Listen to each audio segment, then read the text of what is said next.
noches.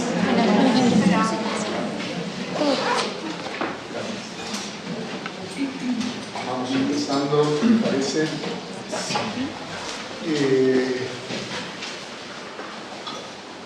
Nos falta la clase de hoy y dos más. Y después tenemos el repaso. Hoy yo voy a trabajar sueños y una carta, que es la carta 50. Voy a alterar un poquito el orden, así lo voy haciendo esta semana, para dar tiempo a que los otros espacios desarrollen algunos conceptos fundamentales que necesitamos para entrar al sueño de proyección de Irma. ¿Saben de qué les hablo? No.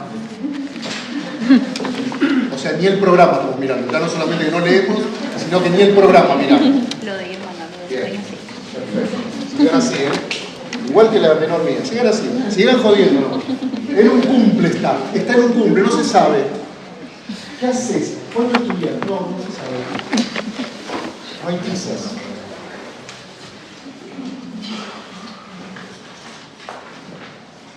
Yo voy a buscar, tranquilo. Veo que están muy solidarios. Me levanté, me levantas en mi hija. Usted está. Mira, qué bien. Eso decía. Fijo, yo algo tipo cariño yo. Ay, no.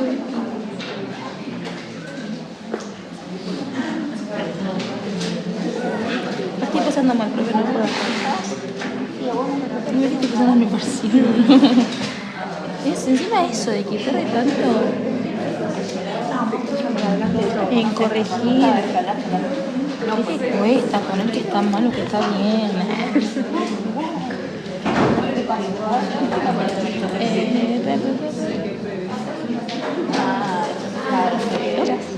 Habla con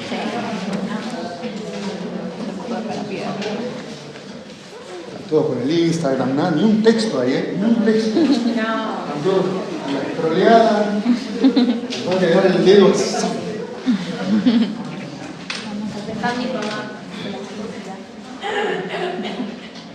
Bien. La organización de las próximas dos clases, entonces hoy sería carta 50, que lo tienen ustedes en el programa. Es el tercer texto que tienen. Conferencia 7 ahí, si ustedes han mirado el programa, si lo miran ahora junto conmigo, van a ver que se replica también de práctico, porque práctico estarán viendo, o habrán visto recién, si estuvieron con María Julia Basso, habrán visto recién la conferencia 7. Es decir, que se replica, yo voy a tomar algunas cositas nada más de ahí. Después viene el método de la interpretación de los sueños, que es análisis de un sueño paradigmático. Ese es el sueño de la proyección de Irma. Ahí está mal puesto el... O sea, si tienen el programa allí, ahí hacen un corte y ubican la página 118, que no está puesto en el programa, y es en el tomo 4. 118 del tomo 4. Luego lo que sigue, que es el capítulo 7, que también se replica en teóricos, y algunas cosas que vamos a elaborar acá, y eso es el tomo 5. Está mal puesto el tomo allí en el programa. Está puesto el tomo 4, pero corresponde al tomo 5, a las páginas 518, 519, 584, 585. Corresponde al segundo tomo de, si tienen las obras, al segundo tomo de Amor Roto, y si no, verifíquenlo en los apuntes o en donde lo bajen. Después de eso sigue la carta 50, que es lo que yo voy a trabajar hoy, ¿sí? Después viene el olvido de palabras extranjeras. Se lo voy diciendo oralmente. El olvido de palabras extranjeras, que es muy cortito, son 2 o 3 paginitas, que nosotros vamos a trabajar no el viernes que viene, sino el otro, o sea, 9, 23. El viernes que viene es 16. Sí. El 16 trabajamos Irma. O sea, ¿se subió? Es un gatito. ¿Sabías, no, profe, que hay gatito en la facu? Sí, hay gatito, sí. No, felino.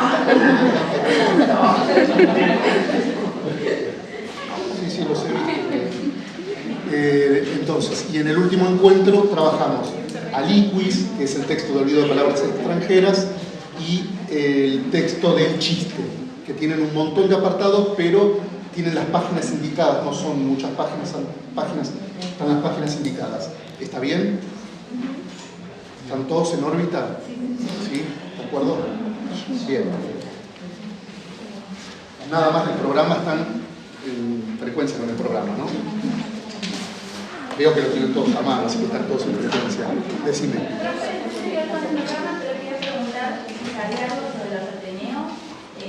Porque creo que se dan antes del primer parcial o algo así, ¿no? Los de escritura. Sí, no sé, yo recuerdo que... Hay uno de escritura, que ese es abierto, creo que es el sábado que viene o el otro, no me acuerdo. El 24. El 24 de mayo hay uno de escritura, ¿sí? Que creo que tienen que llevar a la conferencia 16. Eso es libre, pueden ir cualquiera. Y está piola para los que se autoperciben con algún tipo de cuestión en relación a la escritura académica. ¿Sí? La escritura académica tiene sus shapes, ¿verdad? No es que... entonces es un taller dedicado a eso, a trabajar preguntas, a trabajar la tipología de las preguntas que ustedes van a tener que responder y el modo de responderlas. Cómo se arranca, cuál es el término, digamos, el espacio en medio, cómo se remata una respuesta, etc. A mi gusto les va a servir no solo para esta materia, sino que es una experiencia que vale para la facultad en general. Ya les digo, o sea, a no ser que se perciban Borges, dije Borges porque lo tengo acá para leerles algo, si se perciben con alguna cuestión, me parece que está bueno.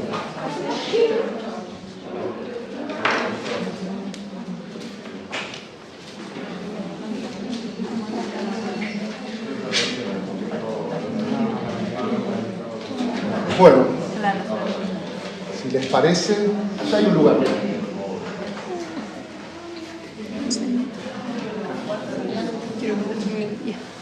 Una entrevista a Borges, año... Bueno, cuando ustedes quieran, ¿eh?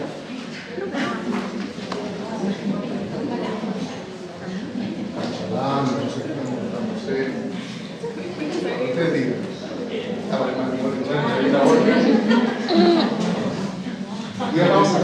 Viernes a la noche, ¿verdad? Están todos... Bien, entonces, 1981, la mayoría de ustedes no estaba, pero ni en los deseos si es que había deseos, de sus respectivos progenitores. Le pregunta al entrevistador: esta interacción entre la ficción y la realidad parece ocupar un lugar central en su obra.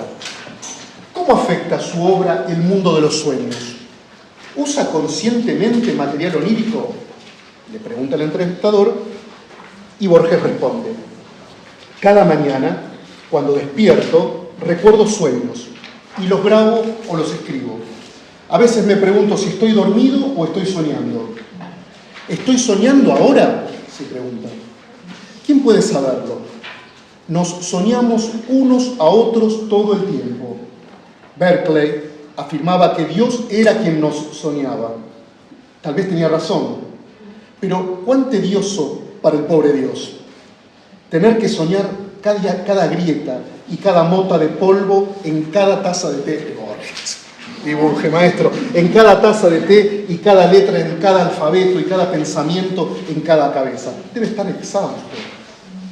El entrevistador le dice: ¿su mundo onírico alimenta de manera directa su forma de escribir? ¿Toma prestado y transpone el contenido de sus sueños a la literatura? ¿O se trata acaso de una habilidad narrativa que le da a las imágenes su contorno y su forma?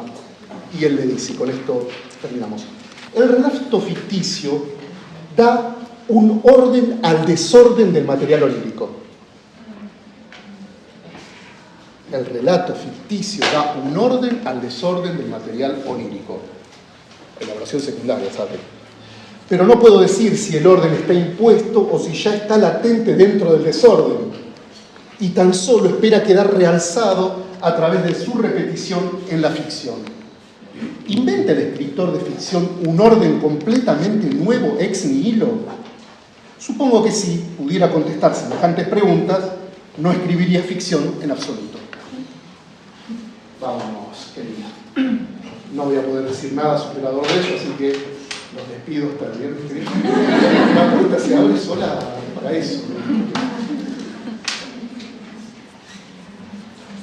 Bien.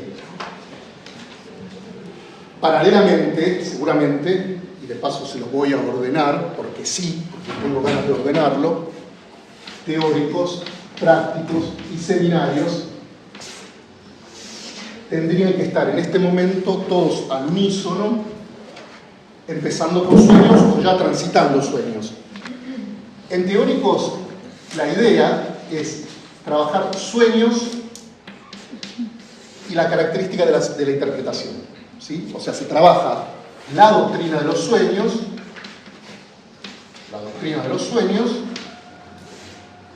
acá vamos a ver que viene la otra doctrina que yo tanto les comento, la doctrina de los sueños, y en prácticos trabajan las conferencias, por supuesto, pero en su relación con el síntoma. Esa es la división temática de los espacios. Y nosotros trabajamos sueño con la interpretación, pero del analista. No la interpretación en términos doctrinales, sino la interpretación que hace un analista. ¿Qué interpreta un analista? En el espacio del seminario, que por supuesto, lo decimos siempre, es el espacio de la praxis. Entonces acá es cómo un analista interpreta los sueños. Ordenado la temática en los tres espacios, tendrían que estar más o menos tocando la misma canción en los espacios que ustedes van. ¿Qué les digo, qué les decimos o qué les digo al menos acá del espacio de seminarios? Que este espacio siempre, desde que nos conocemos, está ordenado por el Freud, ¿se acuerdan? El Freud analista. El Freud analista, lo voy diciendo para los que están así. Y el Freud analizante. ¿Sí? El Freud paciente, el Freud que se analiza. Todo seminario está ordenado desde esa doble vía. De hecho, vamos a decir, con la carta 50 y con la inyección de Irma, la carta 50 es más del orden del Freud analizante. Irma se amata entre los dos porque no solamente que está el Freud analizante allí, sino que también está el Freud analista en la medida en que deduce de ese sueño paradigmático ciertas coordenadas teóricas para pensar el sueño y cuáles son los límites para interpretar un sueño.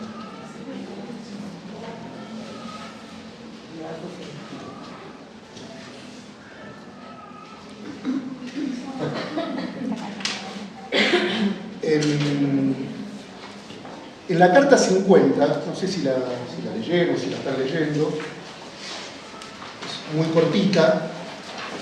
Si no la leyeron, la leen ahora y ya se ahorran.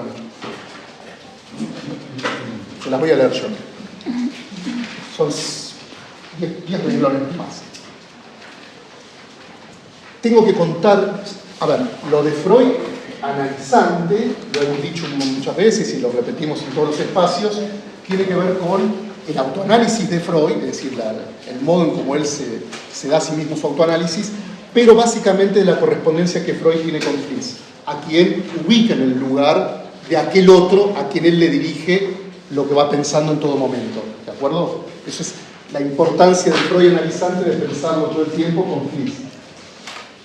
Entonces él escribe a Fliess en la carta 50. Dice, tengo que contarte un lindo sueño de la noche que siguió al entierro. No sé por qué dice lindo. La noche que siguió al entierro del padre. No es que era el entierro del pajarito. No, se le había muerto el padre y él dice, tuve un lindo sueño. Bueno. Dice, estaba en un local y leía ahí un cartel. El cartel decía, se ruega cerrar los ojos. Al local lo reconocí enseguida, como la peluquería que visito diariamente. El día del sepelio tuve que esperar algo ahí. y por eso llegué un poco tarde a la casa del duelo. Mi familia se mostró entonces descontenta conmigo por haber yo dispuesto que los funerales fueran discretos y sencillos, baratos, lo cual se reconoció muy atinado. También me echaron un poco en cara el retardo. La frase del cartel es de doble sentido y quiere decir en ambas direcciones. Uno tiene que cumplir con su deber hacia el muerto. Una disculpa, como si yo no lo hubiera hecho y necesitara indulgencia, y el deber tomado literalmente. El sueño emana entonces de aquella inclinación al autorreproche, que regularmente se instala en los superstites, ¿sí? Los que quedan. Algunas cuestiones de contexto que están a pie de página y otras que no están, pero que están en otro lugar y se las chusmean. No se sabe si el sueño es de ese mismo día, ¿sí? En otro lugar se contradice y dice que fue a las 2 semanas, así que ahí probablemente se le había vuelto lindo el sueño. Pero lo que sí es concreto es que se trata de un sueño en relación a la muerte del padre. Varias cosas en relación a esto.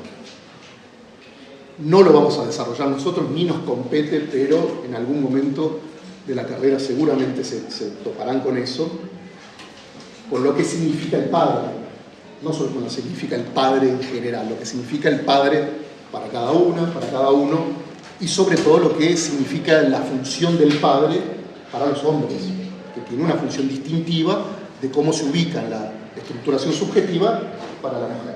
Pero lo dejan ahí picando y se van a acordar cuando les rompan la cabeza y les rompan los quinotos con la función paterna, el padre, etc. Lo que sí podemos decir es que el padre, para el hombre, para el masculino, para no decirlo genéricamente, es una figura sumamente importante. No lo era menos el padre de Freud, con lo cual él tiene este sueño, ya les dije, el día de la muerte o a las 2 semanas, no importa. En otro lugar, que eso me parece que está bueno que se los chusmee, acá dice se ruega cerrar los ojos. En otro lugar, él dice que el cartel tiene como una doble intención. Dice, se ruega cerrar los ojos y después lo dice en singular. Se ruega cerrar el ojo.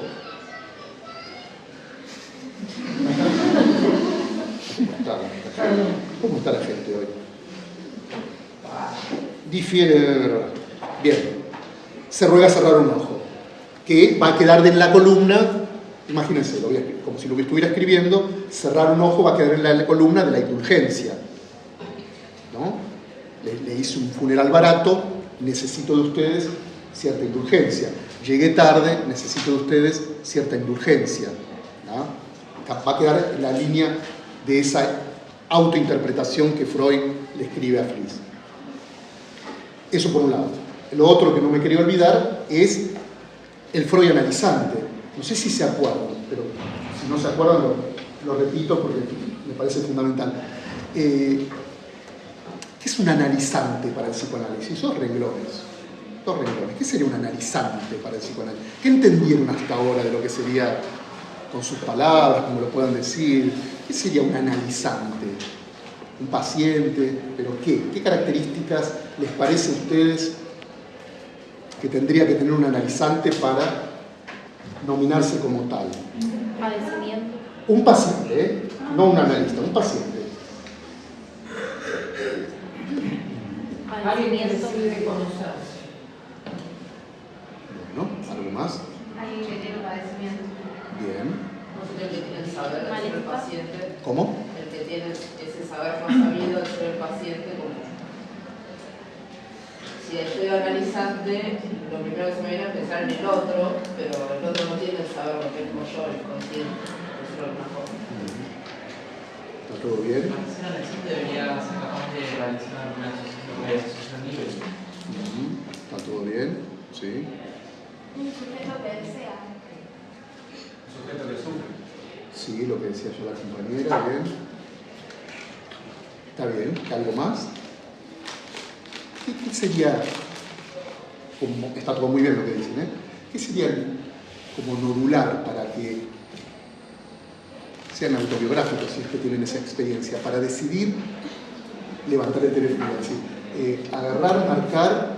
¿Una o sea, autopregunta? Algo parecido a eso. Una autopregunta, dice la compañera. Reflexión. La urgencia del dolor. La urgencia del dolor, el sufrimiento, sufrimiento ya está, tuvo 3 votos, es lo que algo te aqueja, ¿no? Algo te aqueja, algo irrumpe en tu vida, desestabiliza hasta ese momento la...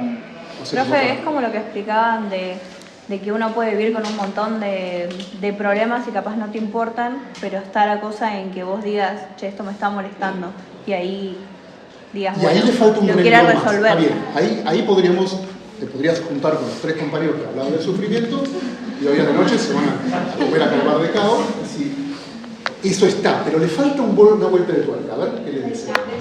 La angustia. Puede ser con angustia o sin angustia. Puede ser. Eso se da la mano con ella, así que van todos juntos a hablar de ella. ¿Qué querría decir eso, hacerse cargo? Responsable. Claro, en qué lugar tiene esa persona en todo ese campo. Está muy bien. El único que se autoanalizaba era Freud, porque era el primero. No existe el autoanálisis, al menos para el psicoanálisis, porque no habría forma de que la conciencia recaiga sobre el inconsciente.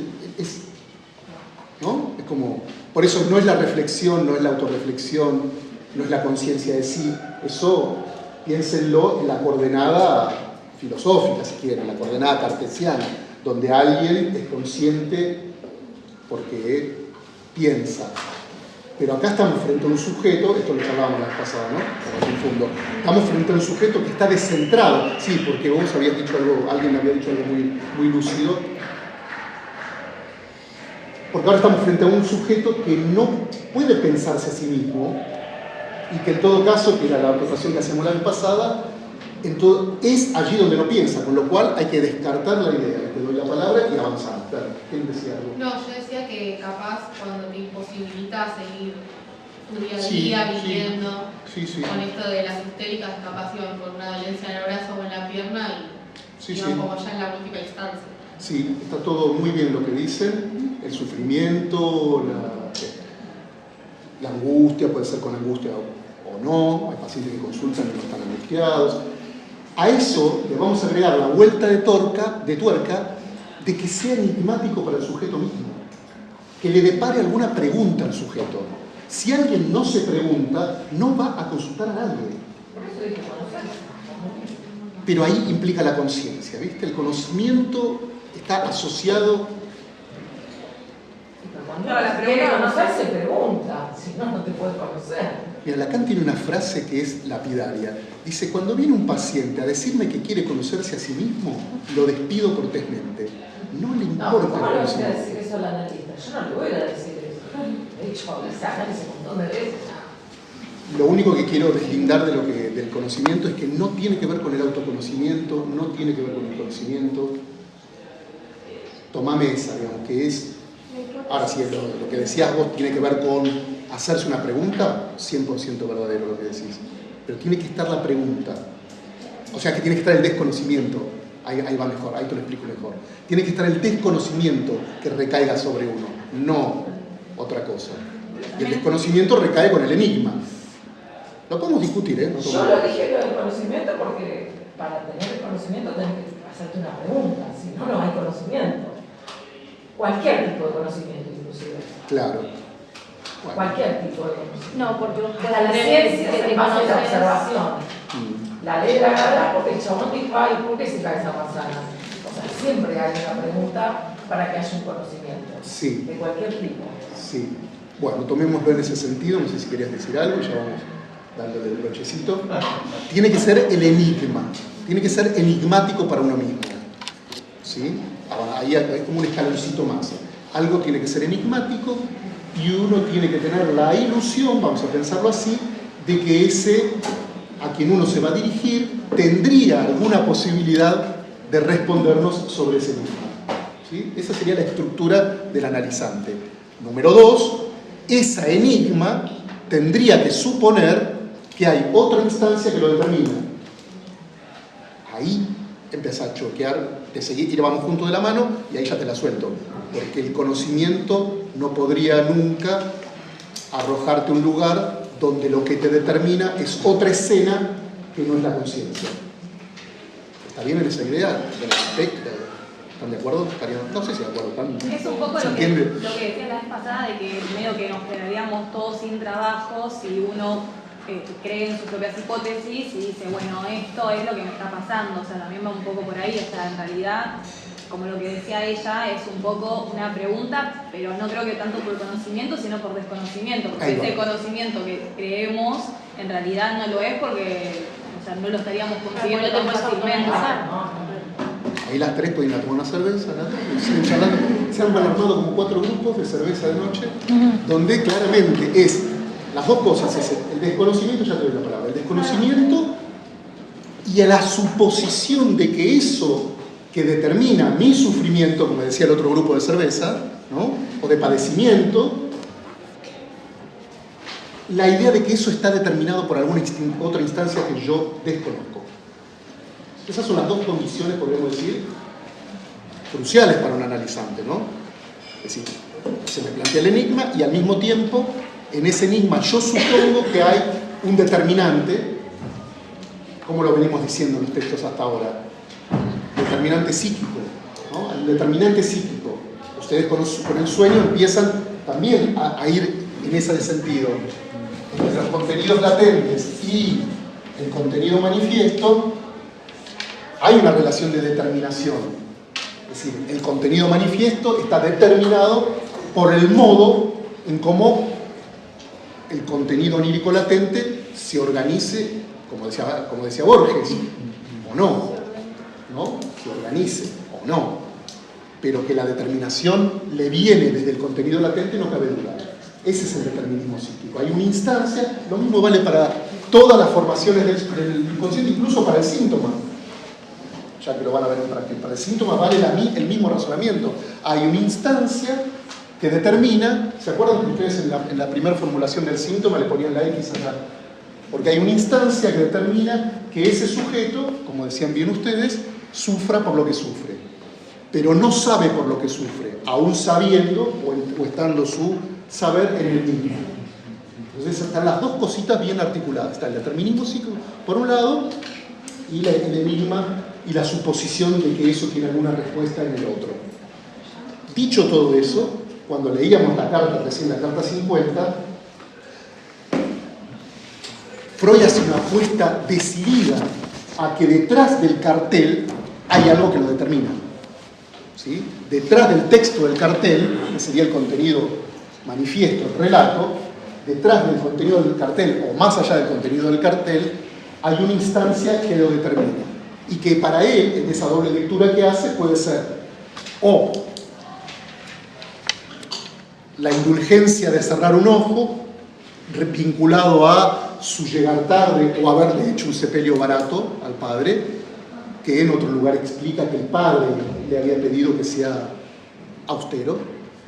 Entonces con eso él no tiene mucho problema, pero en el sueño parece que algo de esto se juega en términos de él, lo que recibe de reproche de la familia por haber llegado tarde porque se estaba cortando el pelo, con él retocando la barba.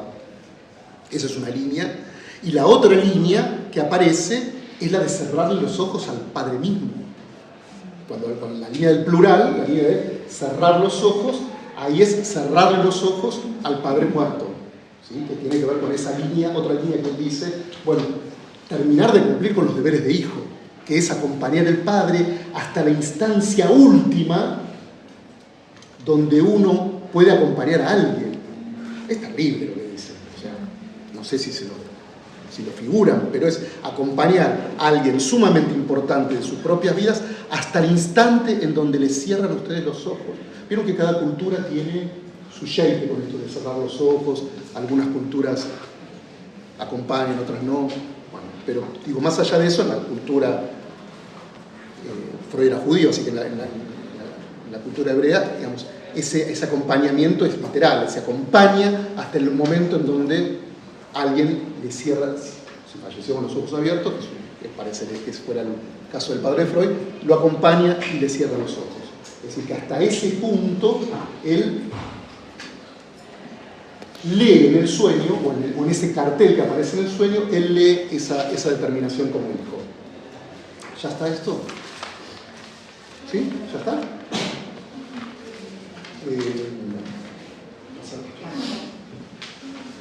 Bien, y de acá vamos a deducir muchísimas cosas. Primero, este contenido, acá me voy a pisar un poco con la conferencia 7, con la 9 y con la 11, con el capítulo 7, pero son como elementos fundamentales para trabajar el sueño. El relato es el elemento, la materia prima del sueño es el relato. ¿Sí? Es un texto sagrado, dice Freud. El relato es un texto sagrado. Es decir, no interesa ninguna otra cosa. Lo que interesa es el relato. ¿Sí? El relato es, como la palabra dice, el relato del sueño. Ahora, el relato del sueño, lo van empezando a ver con las conferencias, está claramente afectado por la censura que opera, esta flecha va para allá, con la censura que opera entre los contenidos latentes, oníricos latentes, y el contenido manifiesto. Es decir, que el relato va a estar afectado justamente por la operación de esa censura. ¿Bien? Acá voy rápido porque supongo que tienen esta data. Segunda cuestión. El relato es un texto sagrado. Segunda cuestión, es el guardián del dormir, dice Freud. Es el guardián del dormir en tanto puede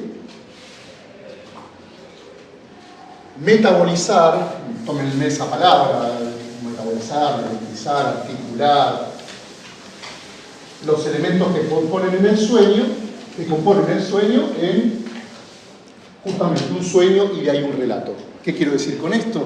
Que el aparato psíquico, tal cual ustedes lo vienen estudiando, y si no, se lo dibujamos acá, polo perceptivo, polo motor, descarga, huellas rítmicas.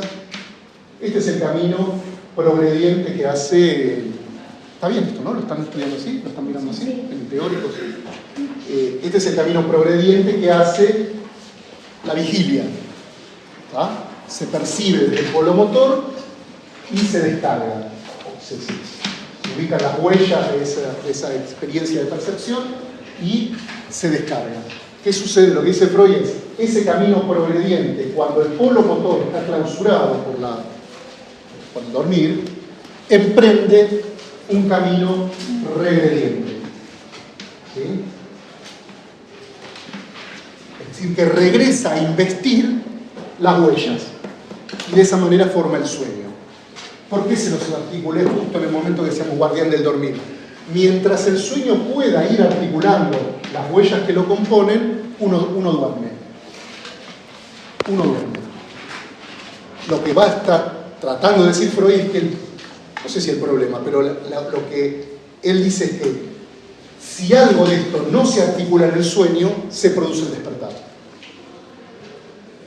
Es decir, es guardián de dormir el sueño, pero cuando el sueño falla, se produce el despertar. Y ahora después veremos qué quiere decir que falla el sueño. Y eso me da pie también para repasar teóricos y tomar nuestro capítulo 7, que es los dos componentes del sueño. ¿Sí? Vamos a ver. Que son el resto diurno y el deseo inconsciente. ¿Sí? ¿Qué es el resto diurno? Es fácil eso. Cosa del día anterior que se mantiene. El resto del día. Los restos del día, los restos del anterior. Perdón, pero son cuestiones del día que... Deseo inconsciente. Ese es el agregado que faltaría. Son cuestiones del día. Son cuestiones del día que perturban en la medida en que uno podría pensar son tan recientes que todavía no fueron articuladas en la cadena. Ese es el detalle del resto diurno. No es un resto diurno de uno, soñé con el colectivo que no. el otro no es eso el resto diurno. Lo que le interesa a Freud es el resto diurno en su carácter perturbador, porque es lo que la compañera dice, es el resto diurno, que en la medida es absolutamente inmediato, que ha sido el resto de la vivencia del día mismo, todavía el aparato no lo ha articulado a representantes. Y esto es algo que de aquí en más va a aparecer todo el tiempo, lo que está articulado y lo que no está articulado. Aquello que puede el aparato articular y aquello que el aparato no puede articular. Es decir, aquello que puede haber un representante y que puede tramitarlo, metabolizarlo, no se me ocurre otra palabra, tramitarlo, metabolizarlo en términos de representantes, y aquello que no se pueda tramitar ni metabolizar. Y eso se torna perturbador justamente por eso, porque es un exceso del aparato. El aparato no da abasto allí. Pero Freud dice, ese resto, todo el tiempo, va a tratar el sueño de hacerlo entrar en la trama del sueño, como decía Borges, ¿no? Todo el tiempo va a intentar darle le va a prestar cierta representación, le va a prestar cierta huella anémica para que ese resto se articule. ¿Cuál es el otro motor? El deseo inconsciente, que todo el tiempo va a intentar articular ese resto perturbador. Si no lo han visto, espero que sí. En Teóricos, el deseo inconsciente se deriva de la experiencia de satisfacción. ¿Lo han visto? ¿Sí? Trata de articular, el deseo inconsciente que trata de articular ese resto perturbador. Es el otro motor que intenta articularlo. ¿Y vieron la experiencia de satisfacción entonces? ¿Sí? Sí. Lo puedo pasar por alto. ¿Alguien me la quiere contar? Del martes hubo paro y un montón no pudimos ir. Ah, bueno. Entonces, ¿Y alguien me cuenta qué es la experiencia de satisfacción? ¿Qué entendieron? Bueno, la perdida, dice la compañera. ¿Qué más? ¿Qué es la experiencia mítica que produce la huella anémica de satisfacción? A ver, ¿cómo lo relata? Un placer primario, inalcanzable, al que el aparato psíquico está atendiendo permanentemente, a través del deseo.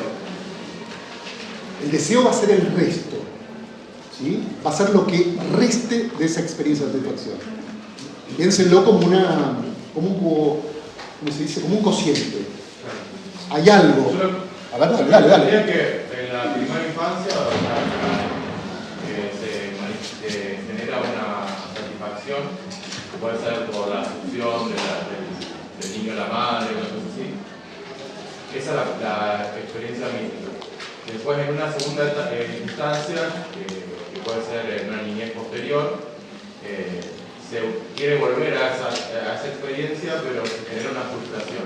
A través de esa frustración, como no es igual a la experiencia mítica, se genera ese deseo de decir, eso es lo que entendemos.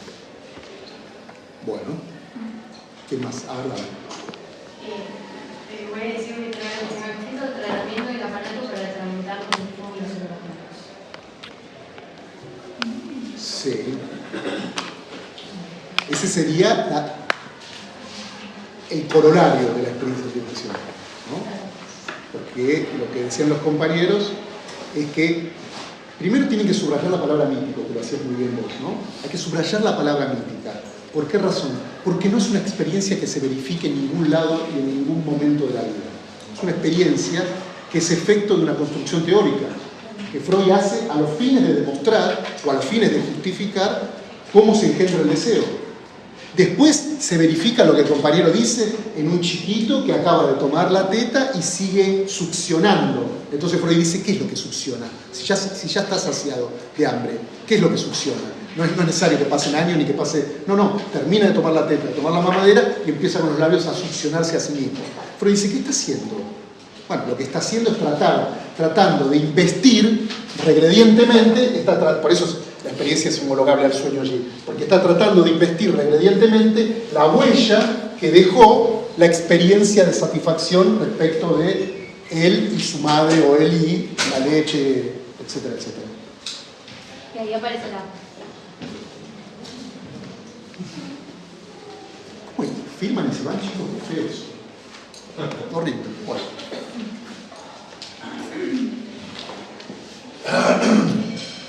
¿Puede decir que es una hipótesis necesaria?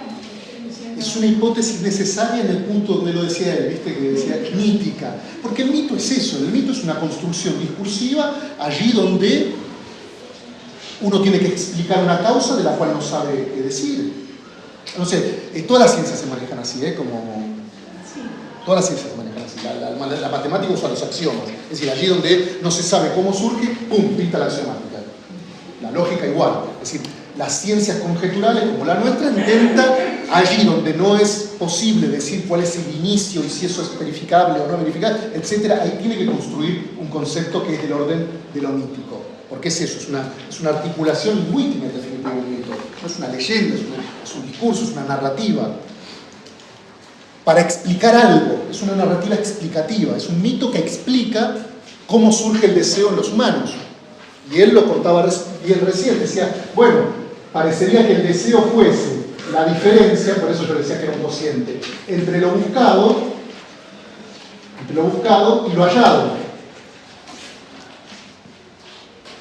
Busco investir aquella huella que dejó la experiencia de satisfacción, esa mítica, y cuando busco lo que encuentro, no es lo que busco.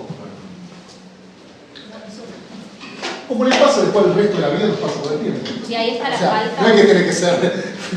A cualquiera de todos los que estamos acá nos pasa eso. ¿Sí? Desde 0 a 100, porque podrían dar ejemplos de cada una de las cosas donde ustedes lo que buscan tiene diferencia con lo que encuentran todo el tiempo. El amor no, claro, es un delirio. ¿Cómo? Para seguir deseando, y por eso Freud dice que este deseo es indestructible, porque no se satisface nunca. Ese cociente que hay entre lo que busco y lo que hallo no se satisface nunca. Y donde parece que se satisface, se abre nuevamente. Ahora que tengo la mujer que deseé y que perseguí durante tanto tiempo, ya no la deseo. ¿No? Un relato así clásico del Obse. Dale. ¿Eso sería parecido a la pulsión? ¿A la? Pulsión, nada que ver. Está así, por supuesto, es lo que leía ella en relación al endógeno. Todo eso, vieron que hoy yo les dejé un cuadrito acá abajo sin completar, porque la doctrina de los sueños va de la mano con la doctrina de las pulsiones. Son los dos modos de organizar toda la doctrina freudiana que uno puede ubicar, ¿no? Doctrina de las pulsiones y doctrina de los sueños. Entre ambas hay relaciones y este punto es uno de ellos. Sí. Es decir, hay un motor endógeno, hay algo. Bueno, el deseo. A ver, lo que empuja al niño al hambre, ya sea, vamos a hablar de esa necesidad, podríamos nombrar cualquiera, es una noción somática, es una noción del cuerpo, ¿sí? Es algo que sucede en el cuerpo. ¿Cuál es la diferencia? Lo habrán visto así en teóricos, y si no, la diferencia entre la experiencia de satisfacción y la experiencia de dolor, que son las dos experiencias que en realidad no son dos. Che, cuando me doy cuenta que parece cigarrillo por el tren, no sé si jugaron en la infancia te dabas cuenta de ¡pum! Me voy a dar vuelta alguna y no va a haber nadie. Es un fantasma que tengo. Como les decía, y todo no es cierto, nada. El eternauta, no hay nadie. La diferencia, decía que la experiencia de satisfacción y la experiencia de dolor no es que son dos experiencias, son dos caras de la misma experiencia. ¿Cómo lo distinguen? ¿Cuál es el rasgo distintivo? Es que en la experiencia de satisfacción tienen un otro auxiliador. Es un otro que sale al cruce de esa necesidad que se manifiesta corporalmente. Hambre, frío, dolor de panza, imagínense lo que quieran. El cuerpo. A ver, partamos de la siguiente base para aquellos que no estuvieron en el teórico de esa. Partamos de la siguiente base. El humano es inacabado neurológicamente, es decir, es alguien que no se puede bastar a sí mismo. ¿Sí? No sé si habrá alguna especie que lo haga, pero el humano no se puede bastar a sí mismo. Necesita sí o sí de la presencia de otro. Sí o sí. Si no hay otro, se muere. No es que hay mucho para delirar en esto. El humano necesita de un otro. Ahora, ese otro es cualquier otro. Freud dice, es un otro en principio auxiliador. Tomen la literalidad de la palabra. Te auxilia de lo que sería la muerte misma. O sea, si dejamos un bebé acá y venimos el viernes que viene, ya está, se terminó la historia, ¿verdad? ¿Ok? Pero es más, apretemos, complejicémoslo. Si dejamos un bebé acá y dejamos una teta con leche de plástico que todo el tiempo le manda leche a la boca del bebé, tampoco va a estar. Porque no es una necesidad biológica. Este auxiliador viene con un plus. Si quieren imaginarizarlo, es el plus del afecto, el plus de las palabras, si quieren imaginarizarlo. ¿Cómo sería el otro que hominiza al sujeto? Bueno, un otro del afecto, un otro de la palabra, en el mejor de los casos. En el mejor de los casos. ¿Okay? Si quieren imaginarizarlo, es eso. Es un otro que es un otro que asiste a alguien que está en un estado de indefensión. Por eso yo decía prematuramente, inacabado, indefenso. El otro viene a auxiliarlo de esa, déjenme ser heideggerianos un poquito, de esa caída en la muerte, lo viene a auxiliar y le da, pero el costo que te cobran, todos estamos acá por eso, ¿eh? Si ustedes están vivos y respirando de ese lado es porque alguien hizo esto con ustedes, los auxilió, pero en el momento que los auxilió te cobra un peaje. Te cobra el peaje de, como mínimo, la alienación, porque es el otro de la palabra, con lo cual vos vas a tener que entrar sí o sí en el código del otro. Sí o sí.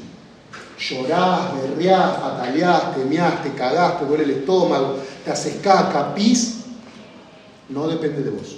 Depende de cómo ese otro auxiliador, con sus códigos y con sus, podríamos decir, variantes culturales, te interprete. No sé si debe haber acá madres que han pasado por diversos paradigmas, ¿no? Entonces, no, que lo tenés que dejar a boca abierta, boca arriba, no, que lo tenés que poner de costado, no, que lo tenés que poner, no, que le hagan la muerte súbita, no, que separarlo de la cama, no, que dejarlo en la cama, no, que el colecho, no, que el no colecho, no. La cantidad de teorías en virtud de esto, de cómo se auxilia a alguien, es eso. Es cómo se hominiza a alguien. Y eso cambia con el código cultural. Depende cómo alguien se hominiza o no se hominiza. Pero si se hominiza, si entra en la cultura, en todo caso ese es el precio que paga por quedar vivo. O sea, todo el precio que pagamos, todo lo que estamos acá. Pagamos un peaje. Bueno, habrá que... Es como si... A veces lo dibujamos así nosotros, ¿no? Como si esta fuera el triángulo de la necesidad, y la necesidad que puede ser eso que les decía, si quieren imaginarizarlo, es eso. La necesidad del dolor de panza, la necesidad de haberse cagado, la necesidad de tener frío, la necesidad de tener hambre, la necesidad de lo que sea, el cuerpo en su ebullición pura. Esos elementos endógenos que la compañera decía hoy, lo más parecido a la pulsión, esa fuente independiente que empuja y empuja, sí o sí, para entrar en lo humano, en el registro del humano, se tiene que cruzar con un otro que es el otro de la palabra, o sea, el otro del lenguaje. Entonces, ¿cuál es el peaje allí? Que mis necesidades sí o sí tienen que ser interpretadas, sí o sí tienen que pasar por el tamiz del lenguaje, con la paradoja de que ahora me van a decir a mí qué es lo que me pasaba en el cuerpo, comillas. Y ahí tienen el marco cultural. No, tiene frío, tiene sueño, no, dale de comer, no, dale la teta, no, ponelo boca abajo que le duele, no sé, en mi época, ¿no? Ponelo boca abajo porque seguro que le duele la panza, y estabas paseándola a estas hijas de horas con la palma puesta acá, así, y no dejaban de llorar, no sé qué, estaban poseídas. En otra época hubiéramos dicho, están poseídas, punto, tiradas al mar, ya están poseídas. ¿Se acuerdan, no? Lo que hacían, estaban poseídas. No no hay mucho más para hacer. La cultura va cambiando y va leyendo distinto eso. ¿Qué pasa en el cuerpo? ¿Qué pasa en esos estímulos endógenos? Vaya a saber Dios. Lo que sí sabemos es que una vez que eso pasa por la matriz del lenguaje, se leen, se codifican. Y se codifican de acuerdo al otro del lenguaje que sea el otro auxiliador. Ese es el costo que pagamos todos los que estamos acá. Y con eso, con el lenguaje, todo lo que ustedes imaginan. Lo que hay que desear, lo que no hay que desear, cómo es la muerte, cómo es la vida, cómo son los amores, cómo no son los amores, los ideales, todo. Todo lo que ustedes tienen en la cabeza es el costo que se pagó por estar vivos. Para viernes a la noche. Hermoso. Decías, y avanzó. Ayer nombraban los chicos de orfanato. El marasmo, claro. Por eso yo les daba el ejemplo, no lo nombré, pero era eso. El ejemplo de la teta automática que le inyecta leche cada 10 minutos en la boca del pibe, eso no minimiza a nadie. La experiencia era que se morían todos. Se morían, claro. Tiene que ser un otro del afecto, un otro que toca el cuerpo, un otro que corporiza, un otro que habla, que lo lee, que lo interpreta, que lo asiste, pero que no lo asiste solamente en términos biológicos. Bueno, cuando sucede eso, suceden los desarreglos que suceden. Si la madre es solamente alguien que le enchufa la teta y... Me acuerdo de una paciente, por eso el intervalo. Que le enchufa la teta y se va a hacer sus cosas, bueno, hay consecuencias. Claro que hay consecuencias. Así que depende de cómo sea ese otro del lenguaje, ese otro del afecto, ese otro que toca el cuerpo. Porque no se olviden que el otro auxiliador también es ese otro. Es el primero que toca el cuerpo, el primero que lo geniza. ¿Sí? En una época, vieron las modas, otra vez. De moda besar a los pibes en la boca. Entonces estaban todas las mamás chuponeando a los bebés. Una lectura era, ¿no? No sé si, bueno, que somos más o menos de otras generaciones. Era una lectura, de repente pintó chuponear al bebé. Entonces vos veías a las madres, jóvenes, era una generación que siguió a la mía seguro, dándole unos besos al bebé y erogenizándole la boca. No sé. Pero era una cosa de la cultura.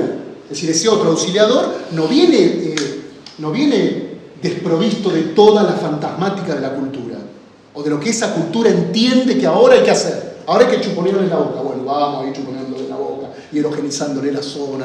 Es decir, es el primero que toca el cuerpo de uno. No es chiste. Es el primero que le habla a uno, es el primero que lo toca a uno, es el primero que lo interpreta a uno. Y en eso por ahí está esta influencia de la cultura, pero eso que se produce allí como huella, ahora lo recontraimaginarizé para después volver sobre los pasos y decir, bueno, eso que recontraimaginarizamos es una construcción mítica que Freud realiza para poder explicar el deseo humano. ¿Y cómo se produce el deseo humano? Entre esa idea de que habría una primera experiencia, que la vamos a ubicar bien pegadita al polo perceptivo, porque está lo más alejado de las posibilidades de ir metabolizándolo. Lo van a ver en teórico, no me voy a distraer en eso, pero cuanto más alejado de este vector que viene para acá, cuanto más alejado del polo motor está, o sea, cuanto más pegado está esto, más problemático es su dialéctica, su transformación en huella anémica, su articulación. Otra vez lo mismo que les insisto, algo puede ser articulado o no puede ser articulado. Cuando no es articulado, pone en marcha, porque eso pone en marcha, pero al mismo tiempo es un obstáculo porque eso no va a ser nunca articulado. ¿Sí? El deseo en sí mismo es eso. Ese deseo, decíamos con el ejemplo del compañero, es indestructible porque no se detiene nunca. Nunca. Eso es una buena y una mala noticia, si quieren, ¿no? Es una buena noticia en la medida en que motoriza la vida y pueden estar a las 8 o 9 de la noche, no se sabe por qué, sentados ahí, escuchando, algunos con más ganas, menos ganas, otros bostezando, otros yéndose cuando me doy vuelta, no importa, pero estás habitando un lugar donde se supone que te trae algo del deseo, no se sabe muy bien qué deseo, si es el psicoanálisis, si es que no hay otra cosa para hacer, si es que quiero vivir de esto, si es... Anda a saber el deseo que pasa por cada uno y cada uno de ustedes, indescifrable, y cada uno con suerte lo sospechará, con suerte, ¿no? Entonces ese deseo es indestructible en la medida en que es motor de la vida, por eso es indestructible. Cuando se termina la vida, se termina el deseo. No hay mucho para joder con eso. Por eso uno podría decir, las patologías, pensando en términos psicopatológicos, es justamente cuando hay alguna cuestión que detiene ese deseo, o ese deseo queda absolutamente interceptado, eclipsado, clausurado. Dicho en griego antiguo, la depresión. En la depresión el deseo decae, que no es necesario estar en la cama todo el fin de semana, es necesario, simplemente lo deben registrar en esos momentos donde hay algo del deseo que se desvanece. Acá, che, tanto no me interesó, no era el de la foto, no era el que me dijo que era. Cualquier cosa de esa puede servir para que el deseo y se terminó. Ese momento de desfallecimiento del sentido, de desfallecimiento de la vida, no es necesario que estés al borde del precipicio y te quieras tirar, ¿no? No es necesario. La experiencia que todos nosotros vivimos cuando algo de eso, algo del fallecimiento del deseo, el desfallecimiento del deseo asoma, es una experiencia de este orden. Che, la verdad se me fueron las ganas de psicoanálisis. No quiero ir más a la facultad. Domingo a la noche, lluvioso, frío, solo en mi casa, sola, las amigas se fueron, o no se pelearon. ¿Como el sentimiento de decepción? Pero es que la decepción incluiría como cierta ilusión o cierta promesa de. Acá es más potente, acá es algo que deja de andar, deja de funcionar. Ya está, no hay más eso. Por eso yo decía, hay una cara que es vivificante, que es la que los tiene a ustedes. Vamos, déjenme ilusionarme, total. Estoy grande. Están acá porque les interesa, y otra es que no. Y otra es que no vivifica nada, ¿no? Cuando no está, ¿no? Es como decía mi vieja, brilla por su ausencia, ¿no? Para matar esa frase. Después yo me di cuenta que odiaba esa frase. Brilla por la ausencia. O sea, cuando no está, te das cuenta de lo que era. Bueno, como el amor, ¿viste? Uy, ya te separaste, ahora se empieza a gigantar. Pero si era un hijo de su madre, no, ahora se empieza a gigantar. Esto es un relato de todos los días. Pero no era que te peleabas por eso, disculpame que te lo recuerde, pero no era que era un hijo de su madre que, bueno, pero por ahí yo exageraba. Y no era tanto. Pero a medida que pasa el tiempo, no vale la autobiografía. A medida... no vale el registro. Pasó el tiempo, no. Claro. No. Mira que no, pero no tanto, Juan. ¿Sabes que no? ¿Sabés que me parece que me fui de mambo cuando te lo bardeaba yo acá? Pero vos vas a pensar que es un hijo de puta. Pero la verdad es que no, ya tenía sus cosas, ¿viste? Por ahí se le iba la mano a veces. ¿Pero vos te crees que estoy ficcionando? No, estoy ficcionando nada. Uno arma lo que puede con eso. Entonces cuando eso no está, bueno, brilla por su ausencia, diría Victoria. ¿Se puede movilizar el deseo? ¿Movilizar qué quiere decir? Movilizar el deseo. Sí, por decreto seguro que no. ¿Viste? Es como cuando estás embarazado. ¿Estás embarazado o no estás embarazada? No hay mucho. Acá, ¿está el deseo o no está el deseo? Está bien. Podríamos inferir que no era psicoanalista, porque para una psicoanalista el deseo está o no está. No es que hay. Che, no es. Si no sería motivado. Exacto, no es un coaching.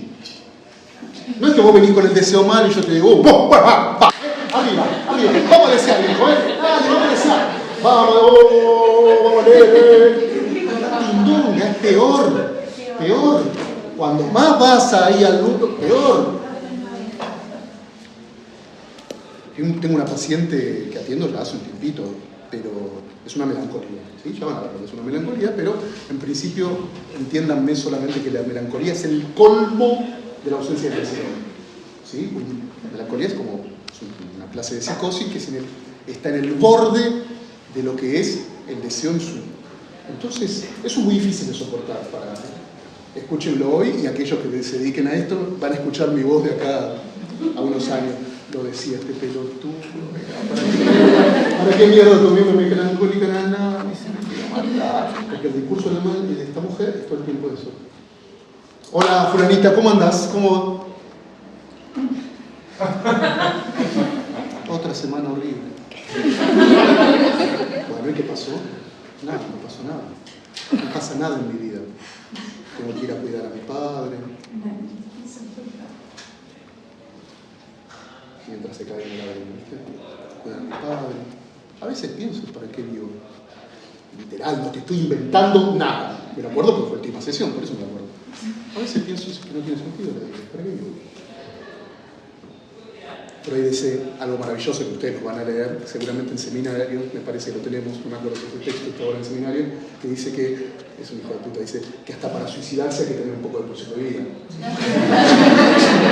Entonces, mientras esta mujer siga viniendo todos los lunes de Dios a tocar el timbre, decir, mientras todo eso pase, marcha la cosa, ¿sí? Marcha hasta donde puede marchar. Pero de ahí a inyectarle, ¡vamos! ¡Dale! Hay que desear. No puedo. No quiero llamar a nadie, no veo a nadie, sostiene mínimas cosas, lo único que hago es salir a fumar. Bueno, eso es en el límite de lo que estamos diciendo, en el límite de donde ya el deseo está desvanecido, ¿no? Está como, queda un hilito del deseo. Pero aún así queda algo. Ese violín, ¿no? Desde que hay. Pero eso porque nunca lo puedes satisfacer. ¿Por eso le pasa eso? No, porque por suerte nunca se satisface. O sea, por suerte quiero decir en la vertiente que yo te decía que es vivificante, es porque ustedes no pueden satisfacer el deseo. Uy, que gana una milanga con frita, hoy voy a cenar con mis amigos. Posta. Yo ya estoy pensando desde la mañana en qué voy a comer. Milanga con frita en ese lugar se come de la hostia. Está, una vez que, bueno, ya está, se terminó el deseo de eso. No es que me dura la milanga con frita. Después me dura el reproche en todo caso, ¿para qué? Si venía bien, me venía cuidando, todo con semillita, la puta madre, me clavé esa milanga completa, viste, después vino el reproche. Pero más allá de eso, es indestructible porque mañana ya anda con otra cosa y pasa. Digo, es eso, es lo indestructible. Por eso Freud dice que es indestructible, sexual, ¿sí? Bueno, eterno, a veces dicen que es eterno, pero tiene que ver con la... Profe, una pregunta. Y en este caso que vos diste el ejemplo, ¿se puede revertir algo o no? Hay que ver qué se puede hacer. Ah, es como depende. Sí, pasa que igual, profe, en ese caso un germen de motivación tiene que haber porque si no, no estaría yendo... Es lo que te digo, que toque el timbre todos los lunes. Es lo que le iba a preguntar, ¿para qué va? Es lo que le iba a preguntar, ¿para qué va? Y bueno, ella también se lo pregunta. No sé para qué vengo, obviamente la tengo como... Y uno podría pensar eso, que hay algo de eso que todavía está. Mientras eso esté, y viste, viene conmigo una vez por semana, visita a la psiquiatra cada 15 o 20 días, está dedicada hasta las pelotas, bueno, es como puede. Sí, la familia, en general la familia, y claro, un melancólico. Claro, aceptó cuando alguien está desvanecido en su existencia y se agarra de lo que puede. La familia le ofrece un tratamiento y ella se sube a eso. Profe, sí. A mí me quedó una duda de la clase pasada que me había preguntado ¿qué hace la psicoanalista cuando un paciente le miente? Es decir, ¿qué va a defender el analista ante esa situación? ¿Cómo reconoce el mismo una mentira y qué postura toma ante ello? Me lo preguntaste a la salida y yo le dije que era brillante la pregunta. En principio, porque, a ver, lo vamos a explicar con los sueños, o lo voy a tratar de explicar con los sueños. Una de las cuestiones que Freud postula para todas las formaciones del inconsciente, pero sobre todo para los sueños y los actos fallidos, es como les decía hoy, siempre hay un determinante, él tiene la convicción de que hay un determinante que viene de otra escena, ¿sí? Tiene la convicción, es decir, donde hay un recuerdo que falla, una palabra que se olvida, ustedes están viendo o van a ver Signorelli en prácticos, donde hay el elemento del sueño está tratado con la misma idea, donde hay un elemento de esos, Freud inmediatamente hipotetiza que ahí hay una X a descubrir. ¿Cuál es la metodología de llevar esta, vamos a ponerle ese, cuál es la metodología para Freud en este momento de ir hacia esa X con la asociación libre? Freud dice, en los sueños, de paso repasamos un poco cuál era la idea que había en los profanos de la, no digo la científico, porque los científicos entendían que era un proceso somático, lo dejamos de lado. En los profanos, ¿cuál era la idea? Que el sueño tenía globalmente, un sentido, ¿sí? Bueno, soñaste que te durmieste, bueno, listo. Eso quiere decir, todo junto al sueño quiere decir que vos te querés casar. Número 2. Que alguien sabe, el oráculo por ejemplo, alguien sabe sobre eso que vos soñaste. Esa es la ilusión que tiene que estar cuando alguien te cuenta un sueño. ¿Para qué te lo cuenta? Si no supondría que vos tenés la expertise para conducirlo a que algo de esta X se revele, que es lo que causa el sueño, no te lo contaría. Es decir, que hay una idea, una ilusión, pero ¿qué hace el...? Bueno, doy la tercera y después pongo las 3 que están enfrente. Y la tercera, que hay una clave fija, dice Freud allí. Clave fija es... Soñé con una perrita... No, ¿cómo es? No conozco los números de la quiniela, pero... ¿Cómo es el...? La 56. ¿Ves que sé? Sí, no sé. Soñé con que me caía. Voy a la quiniela de la esquina y le pongo el 56. ¿Sí? Soñé que iba preso. ¿Cuál es el preso? ¿14? 14. Hoy no voy en auto a la cena porque voy por el 14 a full. 14 a full, borracho, listo. Esa idea es una clave fija. ¿Qué dice Freud?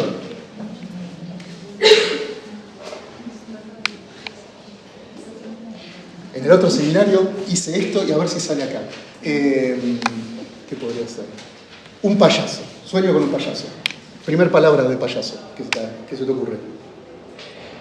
No me digas vos, yo. Se me ocurre todo. Payaso. ¿Qué se le ocurre? No sé, sí, el pelo. Yo pienso en el pelo. En el pelo. Ah, bueno, gracias. Colorido, chicos, pelo, globo, cumpleaños. Ahí está. Esto es lo que piensa Freud. Que cada uno, no puede haber clave fija, porque cada uno de ustedes tiene un modo particular de entrarle al payaso.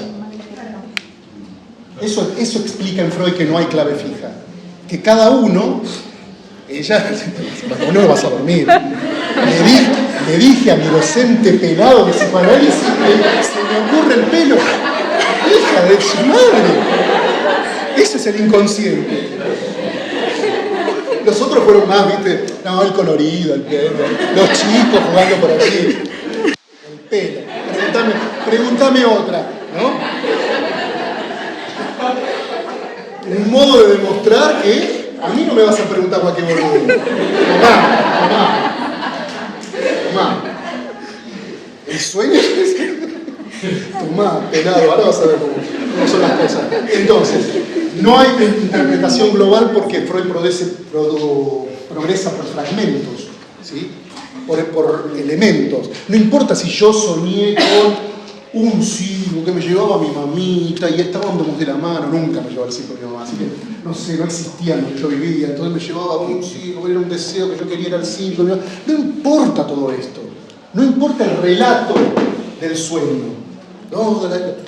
El sueño global, ¿sí? ¿Qué hace Freud? Y entonces en el relato yo cuento, mi mamá me llevó y vi un payaso, payaso, saca un elemento insignificante, un elemento niño, un fragmento. No le interesa el sentido total del sueño, le interesa un elemento. Y ese elemento lo saca y lo somete, o se lo devuelve al paciente, a la asociación libre. Y el paciente dice lo que dice. ¿Okay?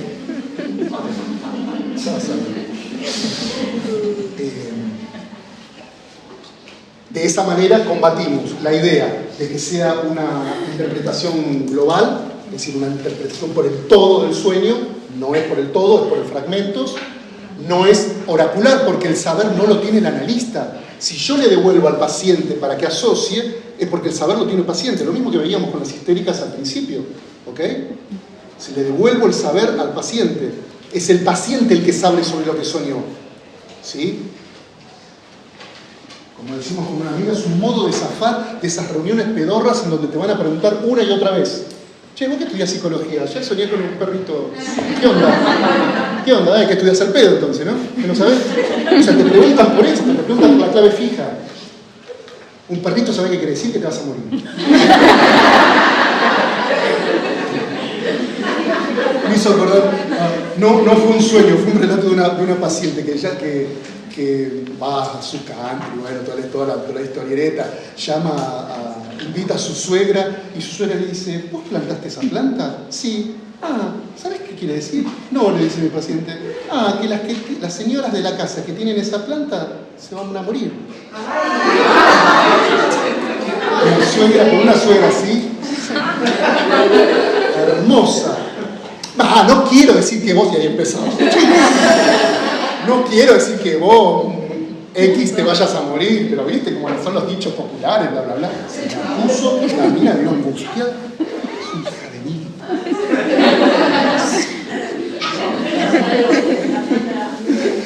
Cara de póker.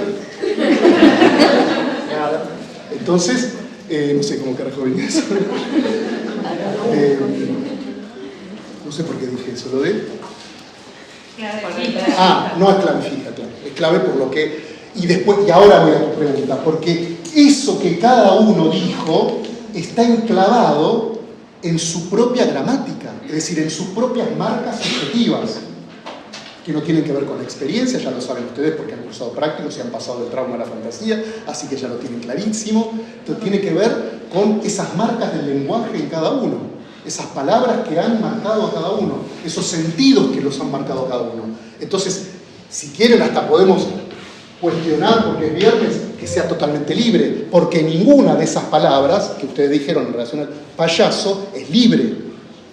Está elegida por alguna razón, con lo cual hasta la mentira está elegida por alguna razón. No se miente cualquier cosa, no se miente de cualquier manera. Uno elige la mentira, o mejor dicho, la mentira lo elige a uno. Entonces elige qué mentir. Y en ese sentido, en cómo está la determinación inconsciente operando sobre la mentira, ya no es mentira. Ya es la verdad de ese sujeto que toma, como te decía la vez pasada, al irnos, que toma el estatuto de realidad psíquica. No es que los pacientes no mienten, chicos, dale. Obvio que mienten. Con lo primero que mienten es con los ingresos, porque no quieren, si lo aumentasen, le bajaron el sueldo. A todo el mundo se lo subieron, a se bajan el sueldo.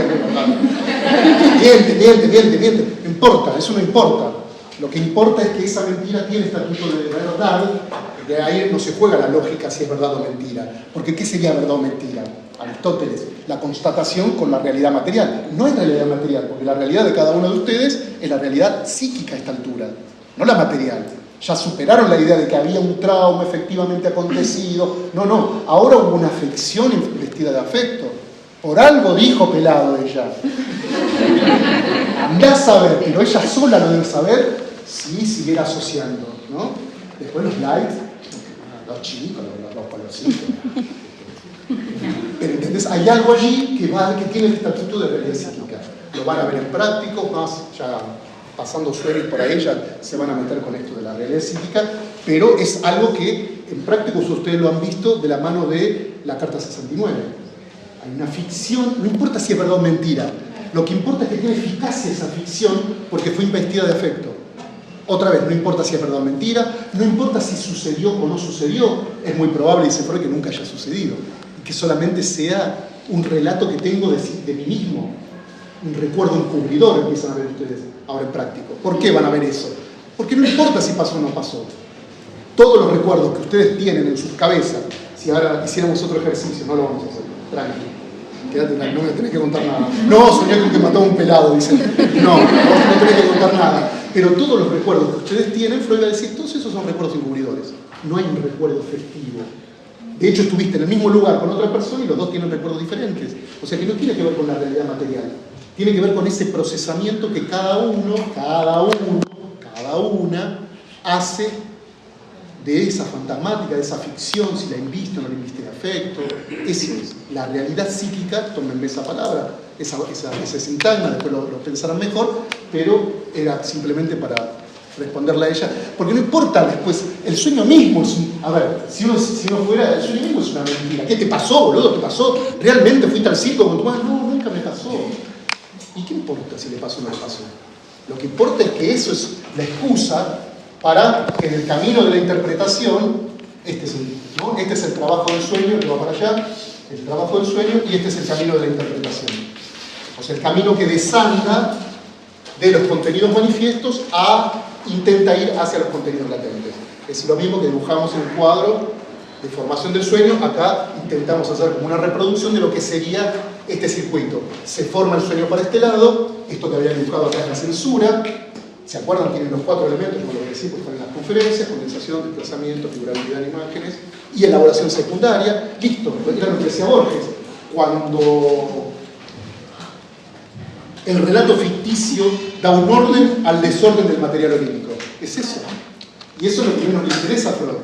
Por eso dice, la elaboración secundaria coherentiza todos los elementos del contenido, del desorden del contenido latente. Por eso no me interesa el relato, dice Freud. No me interesa si tu mamita te llevaba de la manito al circo.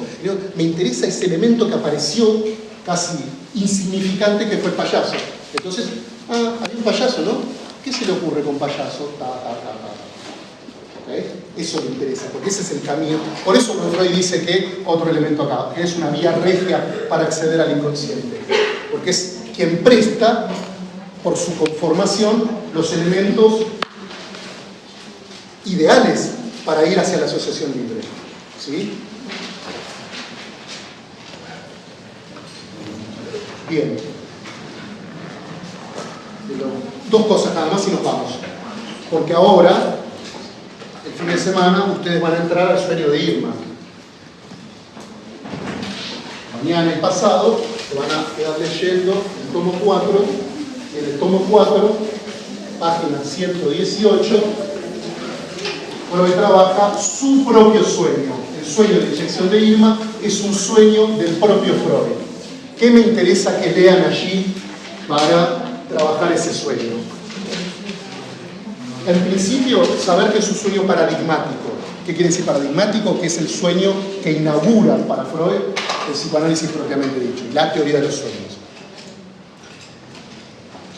Me va a interesar que ustedes ubiquen los restos diurnos, número 1. Que ubiquen los restos diurnos. ¿Cuáles serían las escenas de restos diurnos que hay en el sueño que relata Freud? ¿Cuál es la condensación y el desplazamiento? ¿Cuáles son escenas de condensación y escenas de desplazamiento que relata Freud allí? ¿Dónde estaría, 4 voy a poner, dónde estaría el elemento que se homologa a lo que ustedes están viendo en teóricos sobre el ombligo del sueño? Es decir, ese lugar donde no hay trama. El ombligo del sueño es eso, es un lugar donde no hay trama psíquica. ¿Alguien dijo algo, no? Y cuarto punto, donde aparece lo hipernítido en ese sueño. Estos son los 4 ordenadores del sueño. Cuando lo lean, fíjense si pueden ubicar esos 4 ordenadores. 118 del tomo 4, o no sé, lo que sea.